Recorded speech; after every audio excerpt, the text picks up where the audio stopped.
할렐루야. 아침 7시에 찾아가는 하나님의 말씀 서주 목사입니다. 오늘 하나님의 말씀은 마가복음 12장 1절에서 11절까지의 말씀입니다. 성경을 펴시고 저와 함께 봉독해 나갔으면 좋을 것 같습니다. 예수께서 비유로 그들에게 말씀하시되 한 사람이 포도원을 만들어 산 울타리로 두르고 집자는 틀을 만들고 망대를 지어서 농부들에게 서로 주고 타국에 갔더니, 오늘 좀 말씀이 길기 때문에 제가 설명을 하면서 말씀을 계속해서 읽어 나가도록 하겠습니다. 여기서 비유라고 하는 것은 파라볼레, 파라라고 하는 것이 옆에 있다라고 하는 것입니다. 그러니까 볼레라고 하는 건 옆에 던져두고 좀 더 쉽게 이해하기 위하여서 말씀을 하시는 것을 비유라고 말을 하는데, 어떠한 사람이 포도원을 만들었다. 여기서 포도원은, 성경에서 포도원은 이스라엘을 주로 의미를 합니다. 일단 거기를 알아두고 이스라엘을 만들어 놓은 다음에 산 울타리로 두르고, 여기서 세 가지의 보호 장치를 포도원을 위하여서 만들어 놓는데, 하나가 산 울타리로 두었다.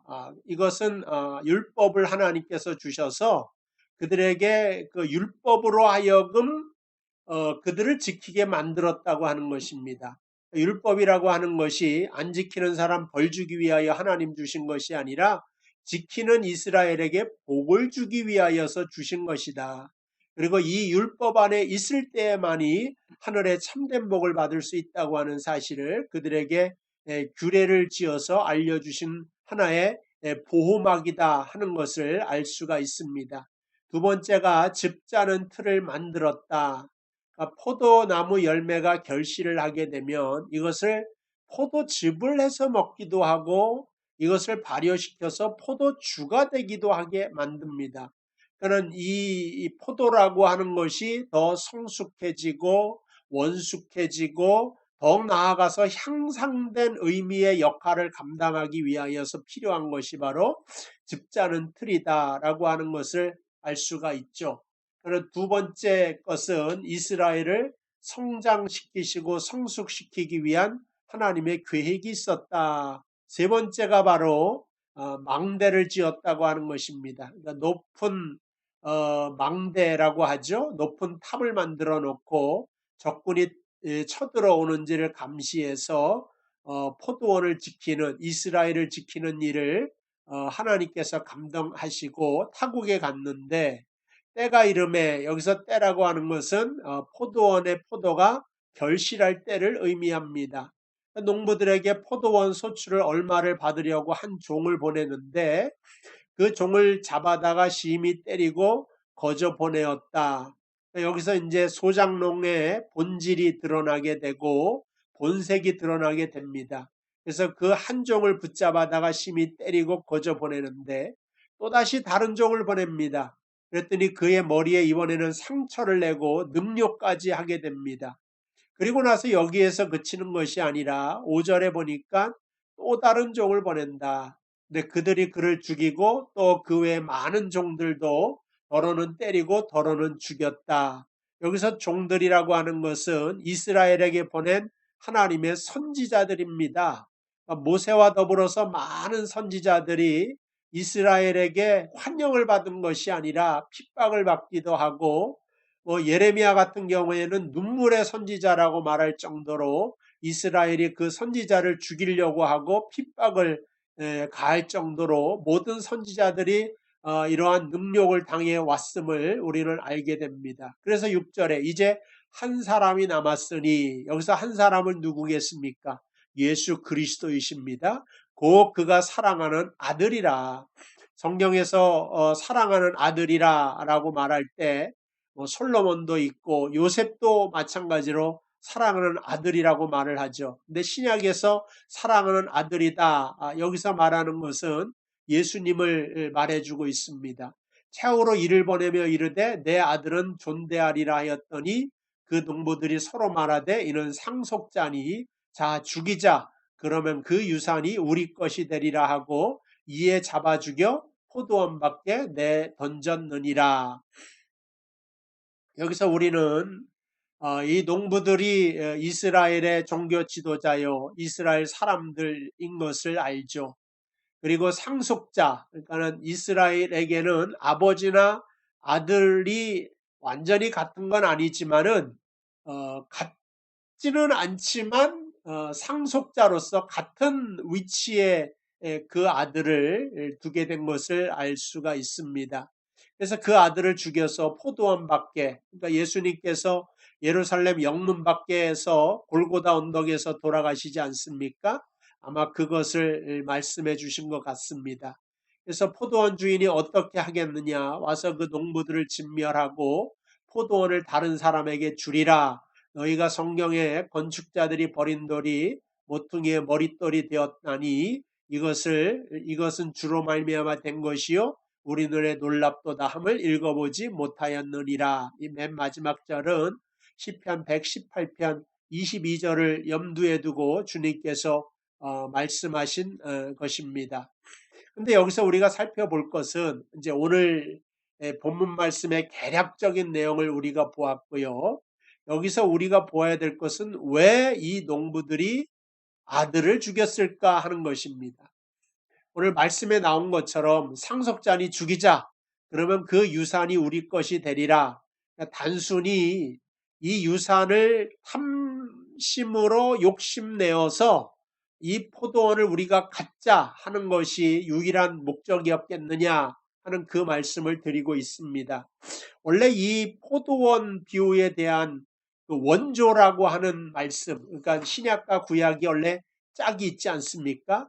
오늘 그 9절에 나와 있는, 그러니까 10절에 나와 있는 건축자의 버린 돌이 모퉁이 또의 머리돌이 되었나니, 이 말씀이 시편 118편과 짝이 되는 것처럼 이 포도원 비유의 짝이 되는 말씀이 이사야서 5장에 나옵니다. 5장 1절을 보시면 나는 내가 사랑하는 자를 위하여 노래하되 내가 사랑하는 자의 포도원을 노래하리라. 내가 사랑하는 자에게 포도원이 있으며 심히 기름진 사내로다. 땅을 파서 돌을 제하고 극상품 포도나무를 심었더니 그 중에 망대를 세웠고 또 그 안에 술틀을 팠도다. 좋은 포도 맺기를 바랬더니 들포도를 맺었도다. 이 말씀에 보면은 극상품의 포도 종자를 심었는데, 그래서 극상품의 열매를 기대를 했는데 그거는 열리지 않고 아예 먹지 못할 들포도를 맺었다고 하는 것입니다. 그러니까 농부의 기대와는 완전히 다른 열매를 맺었음을 알게 됩니다. 이게 바로 오늘 포도원 비유의 원조가 된다 이거죠. 그러니까는 이 농부들에게 탐심이 있어서 그 아들을 죽이자, 이것도 있지만 좀 더 깊숙하게 들어가면 뭐가 있습니까? 자신들은 그 주인된 그 포도원 주인의 기대를 만족시킬 만한 열매를 만들어내지 못한 것에 대한 그 죄책감 내지는 책임감을 느끼고 그의 모든 종들을 죽이는 원동력으로 삼았다라고 하는 것입니다. 오늘 우리도 마찬가지죠. 하나님께서 나하고 저하고 여러분에게 원하시는 열매가 있습니다. 믿음의 열매라고 하는 거죠. 믿는 사람에게 하나님께서 믿음의 열매를 맺어라. 기대하는 바가 있을 것 아니겠습니까? 우리가 하나님의 선하심을 믿으면서 그 믿음의 뜻대로 살아 나아갈 때 하나님께서 그 믿음의 열매를 맺게 하시는데 그 믿음의 열매가 필요하다. 두 번째는 극상품의 열매라고 하는 것은 사랑의 열매다. 그런 생각을 해봅니다. 예수님께서 이 땅에 오셔서 강조하신 것이 뭐냐? 나는 섬기러 왔다라고 하는 것입니다. 이것이 인간이 인간된 가치를 회복하는 가장 커다란 이정표가 되는 것이 바로 사랑이다. 내가 사람된 삶을 살았다. 그거는 사랑하며 살았다라고 하는 것을 의미하는 것입니다. 말세가 되면 무슨 현상이 일어납니까? 사랑이 다 식어진다고 했어요. 이것을 하나님께서는 세상의 심판의 가장 커다란 징조로 삼았다고 하는 사실을 알려주고 있습니다. 그러니까 이 사랑이 식어지는 것이 심판의 원인이 되고 심판의 출발점이 되고 결론이 된다고 하는 사실을 알려주고 있죠. 그래서 극상품의 포도 열매라고 하는 것은 사랑의 열매다. 하나님께서 우리에게 원하시는 것도 바로 이러한 사랑의 열매라고 하는 것입니다. 세 번째는 소망의 열매인 것입니다. 소망이라고 하는 것이 무엇인가? 세상이 보지 못하는 것들을 우리는 봐야 되는 것이죠. 그리고 그것에 하나님의 뜻인 것을 알고 이 세상을 이끌어 나가는 것. 그러니까 이 세상 풍조에 따라 살아가는 인생이 아니라 세상 앞에 하나님의 뜻을 꺼내놓고 이것을 보여주는 것이 극상품의 열매다 하는 것을 알게 됩니다. 그러니까 우리는 본 자요, 들은 자요, 깨달은 자이기 때문에 이 세상이 바이러스로 인한 고통 중에 있을 때도 이것이 다 하나님께서 우리를 부르시는 뜻이요 음성이라고 하는 사실을 알려줄 수 있고 전도할 수 있는 여러분들 되시기를 주님의 이름으로 축복을 드립니다. 이제 이것이 이제 그 포도원 농부의 그 종들을 죽인 이유가 되고 그 아들까지 죽이는 이유가 되었다라고 하는 사실을 알게 됩니다. 그리고 오늘 이제 10절 말씀에 보면은 마가복음 12장 10절 말씀, 너희가 성경에 건축자들이 버린 돌이 모퉁이의 머릿돌이 되었다. 여기서 건축자라고 하는 것은 이스라엘의 종교 지도자 내지는 이스라엘의 사람들로 주님을 십자가에 못 박은 사람들이겠죠. 주님을 배척한 사람들. 이 사람들이 버렸어요. 왜냐? 보기에 쓸만한 돌이 아니다. 건축하기에는 부정확하다. 적합하지 않았기 때문에 버린 거죠. 근데 하나님은 그 돌을 가져다가 어디에다 쓰신다고요? 모퉁이에, 여기서 이제 성전 모퉁이의 머릿돌이다. 이 이스라엘이 머릿돌을 두는 위치가 한국 사람하고 좀 다르죠. 한국 사람들은 교회니 뭐 이런 관공서에 가보면 정문 옆에다가 머릿돌, 그래서 몇 년도부터 몇 년, 그 다음에 거기다가 뭐 내용이 필요하면은 내용도 적고 사람 이름도 적고 뭐 이러한 머릿돌을 짓는데, 이스라엘은 저 모퉁이에다가 머릿돌을 만들어 놔서 건물의 기둥이 되게 하고 그 건물을 전체적으로 떠받치는 역할을, 그러니까 그야말로 머릿돌이 되게, 기둥돌이 되게 만드는 것이 바로 이스라엘의 머릿돌의 위치였다라고 하는 것입니다. 그러니까 이것도 우리가 잘 알고 있어요. 이스라엘의 버린 돌, 건축자의 버린 돌은 예수 그리스도고, 그 그리스도가 머릿돌이 되었다고 하는 것은 구원의 능력이 되어서, 구원의 주님이 되어서 우리에게 찾아왔음을 알 수가 있습니다. 자, 여기서 왜 이 사람들이 버렸을까? 왜 주님을 버릴 수밖에 없었을까? 그거는 건축 자재로 필요하지 않을 것 같다 이렇게 생각한 거죠. 그러니까는 그 당시에 윤리와 다르고 통념과 다르고, 그 당시에는 뭐 아첨이 통하기도 하고 뇌물이 통하기도 하고, 근데 예수님은 다른 말씀을 하시니까 죽여버렸다는 거죠. 내버렸다고 하는 것입니다. 세상의 논리는 약육강식입니다. 강해져라 강해져라, 세져라 말하고 센 사람을 대접하지만 예수님께서는 네가 꼴찌가 되어야 된다 이런 말씀을 하시잖아요. 그러니까 사람들이 안 따라다니고 죽일 수밖에 없었다. 세상은 큰 것을 원합니다. 맘모스 뭐 이런 걸 원하죠. 제자들이 저 헤롯이 지은 성전을 보십시오. 얼마나 거대하고 크고 웅장합니까? 그때 예수님께서 허물어 버려라. 내가 사흘 만에 질 것이다. 그는 크고 맘모스와 같은 건물을 자랑하는 제자들에게 그것이 아무것도 아니라 라고 하는 것을 알려줍니다. 오늘날 우리도 큰 것을 원하고 거대한 것을 원하고 그것을 쫓아가는 인생이면 아마 예수님과 완전히 다른 길을 걸어갈 수 있는 사람이 될 수 있다 하는 것을 깨달을 수밖에 없습니다. 세상은 즐기는 거 좋아하죠. 그걸 쾌락주의라고 합니다. 향락주의라고 합니다.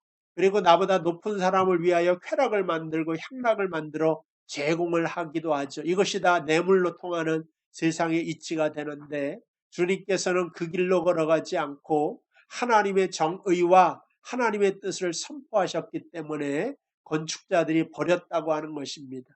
그런데 하나님은 이것을 들어다가 어떻게 해요? 머릿돌이 되게 하시고 구원의 주춧돌이 되게 하셨다라고 하는 것입니다. 그래서 오늘 하나님의 말씀을 듣는 우리가 세상의 논리를 너무 따라가지 말자. 세상의 논리에 함몰되지 말자. 세상이 자랑하는 것을 자랑거리로 삼지 말자. 우리는 하나님을 바라보는 자요 하나님의 백성들입니다. 믿음의 자존심을 가지고 자부심을 가지고 십자가의 길로 묵묵하게 걸어가면서 정말 극상품의 포도 열매를 맺을 수 있는 저와 여러분들 되시기를 주님의 이름으로 축복을 드립니다. 기도하겠습니다. 하나님 아버지 은혜와 사랑을 감사합니다. 오늘도 주의 말씀을 통하여 교훈하여 주신 것을 감사합니다. 우리가 극상품의 열매를 맺는 자들이 될 수 있도록 인도하여 주옵소서. 믿음의 열매를 맺게 하시고 사랑의 열매를 맺게 하시고 소망의 열매를 맺을 수 있도록 인도하여 주옵소서.